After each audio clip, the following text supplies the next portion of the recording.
Hello. Hi, Wednesday. Hey, what's up? How are you, brother?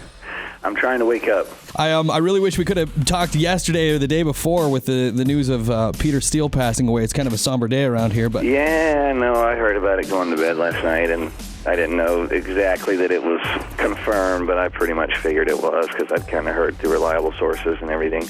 Dude, in one of those bands that was just truly original. You don't find that very often. Killer band, killer guy altogether. I've luckily got to know those guys and did some tours with them, and it's kind of bummed me out this morning actually getting the full confirmation on it and looking at pictures and stuff. So yeah, it's a shitty day, but that guy was fucking killer. Huge influence on me. Great band, just underrated artist. Just truly missed. Very, very. So I got to ask, you guys put out Beyond the Valley years and years ago, and now we've got this new one looking forward to, and you had some solo stuff in the middle. What took so long for a new album to come out? Everybody is just absolutely stoked. We finally get some new Murderdolls on the way. Yeah, it's, I guess the cool thing about it is it's been thought out, to a certain extent. I don't want to say it's been planned out and thought about and perfected for 8 years. It's been 8 years since the last record. It was, and basically what it was this conversation from the time we did our very last two shows in the beginning of 2004 up until about 3 months ago. It had just been talk, Joey did Slipknot, I did a couple of my solo records, and, we were just kind of occasionally hit each other up every 3 or 4 months by a text and like, hey, what do you think about doing a new Murderdolls? And it just kind of came to a point where we were doing it so much every few months, it was like, all right, this is never going to happen, never going to happen, blah, blah, blah. And then just kind of out of the blue the past couple months, I really started talking to Joey a lot more, and we started passing the demos back and forth a lot. We just really kind of started reviewing the demos, and I kind of just left them all with Joey, and he picked a batch of them that he liked, and we decided we had about 35 songs when we came out here, and we whittled the list down to like 20.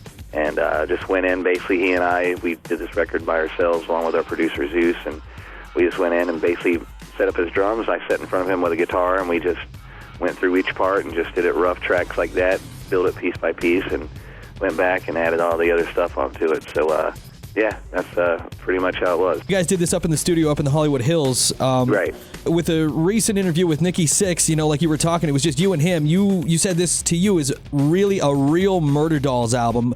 What did you mean by that? Is it more of a punk side because it was just you and him just getting after it day after day, or? I think what we mean, the reason we've been saying this is the first real Murderdolls record, because the first record, was, it came out in 2002. It was the way we kind of view it now, not that we're, not that we're not happy with that record, we are. It put our name on the map. It was what it was, and but it was like now looking back on it, it really was kind of a demo in a sense, the way we recorded it and the way the music was put together. It was a combination. It was music from my old band and music from Joey's old band. We kind of smashed them together, polished it up, twisted some lyrics around, and that became the Murderdolls. It was new to the world, but to us, that was songs we had wrote and been playing since we were, 18, 19 years old, and the record came out when we were 26 years old.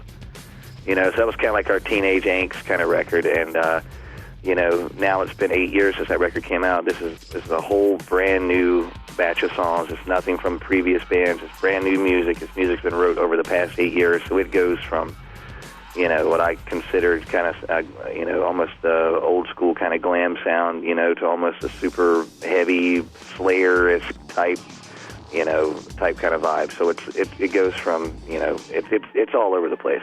Being a fan of the old album and hearing this now, I can't tell you how excited I am to hear the new record. I just like you said, going from glam to Slayer. Yeah. Well, I don't mean like Slayer. It's not a blast beat or anything, but it just, it's got its heavy vibe. It's, and the records, it's still got its sense of humor with the lyrics and stuff. That's something I really pry on, being one of my things I do. But it's definitely, I think, a little less campy than the first one. There's no horror movie songs this time. We kind of got out of the whole being labeled as the horror band. Yeah. But there's stories. Don't get me wrong. The record's still evil and violent and dark, but it's just not. We're not singing songs about zombies and Texas Chainsaw Massacre. It's just kind of the things. I've been doing that for 15, 16 years now, so we just kind of went our own way, and I keep saying, this is the first Murderdolls record, and this record is just a really pissed off record. It's just kind of a reflection over the past 7-8 years of just our life on the road and touring and the business, and So it comes off pretty high octane pissed off, I believe.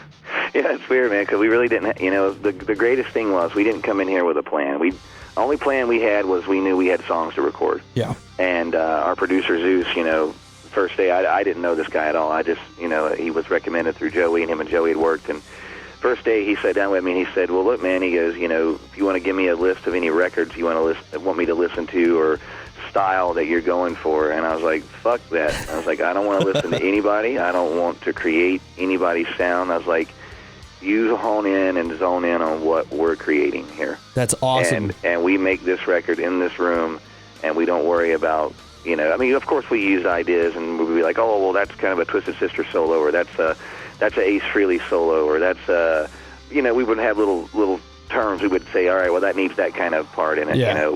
But we didn't go back and put up records and go, oh, well, let's go for that vibe. It came out the way it came out, and I think that's what's been the beauty about the end process of this recording. We sit back and listen to it and go, all right, we didn't have a plan, and it came out this way.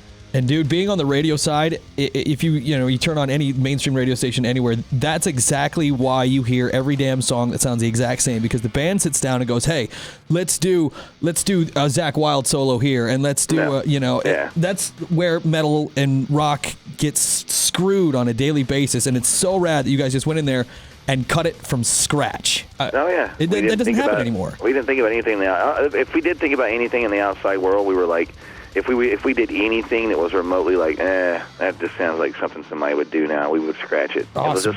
It's just become a stale state in music, I think, again, for everyone. It was the same way when Murderdolls came out the first time. It was like the whole new metal thing was slowly choking on itself and dying. And there was some good stuff from that era. I'm not going to bash that era, but after a while, it just became so saturated with same bands doing the same thing, and it became boring. It's the same thing with metal now. Everyone's like, all right, I can play my guitar as fast as I can. We get dual guitars, and so this is kind of our fuck you to everything. We just, we're really proud of it. You guys posted a picture, and I had to ask about this because we were talking about, your music going from Motley Crue to Slayer.